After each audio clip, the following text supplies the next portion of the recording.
Ranking থেকে একটি important question দেখো বলা হয়েছে কোয়েশ্চেন নাম্বার 42 তে রাকেশের শ্রেণীতে তার অবস্থান উপর দিক থেকে ৯ম স্থানে এবং নিচের দিক থেকে ৩৮তম স্থানে। মানে রাকেশের শ্রেণীতে টোটাল ছাত্র সংখ্যা কত?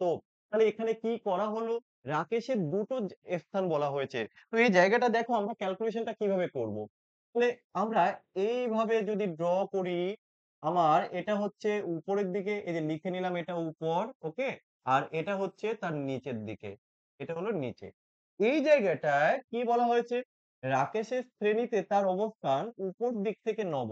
মানে এই উপরের দিক থেকে রাকেশ ধরো এরকম জায়গায় রয়েছে। এটা হলো রাকেশ। কততম? না ৯ম।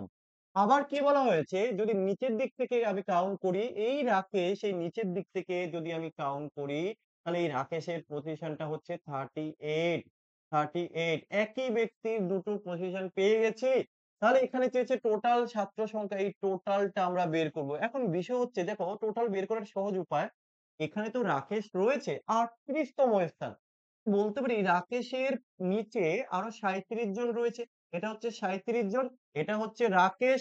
তাই তো? তাহলে এখানে ৩৭ জন আর এখানে আমরা কতজন পেলাম? ৯ জন। তাহলে ৩৭ জন আর ৯ জন কত হচ্ছে? ৩৭ এর সাথে তুমি ৯ যোগ করে দাও। সাথে, সাথে ১৪, ১৬, ১৬ র ৬ হাতে ১ ৪৬ জন। তো আমরা এইভাবে এখান থেকে কিন্তু ৪৬ উত্তর করতে পারি। এটাকে এইভাবেও করা যেত। এই যে ৩৭ তুমি এই ৩৭ থেকে কি তার সাথে ৯ প্লাস করবে। করে তুমি মাইনাস করবে ১। কেন মাইনাস ১ করবে? কারণ রাকেশের দুটো আ প্রা মানে একই পজিশন আমরা দুবার কাউন্ট করে নিচ্ছি। আশা করি তোমরা বুঝতে পেরেছ।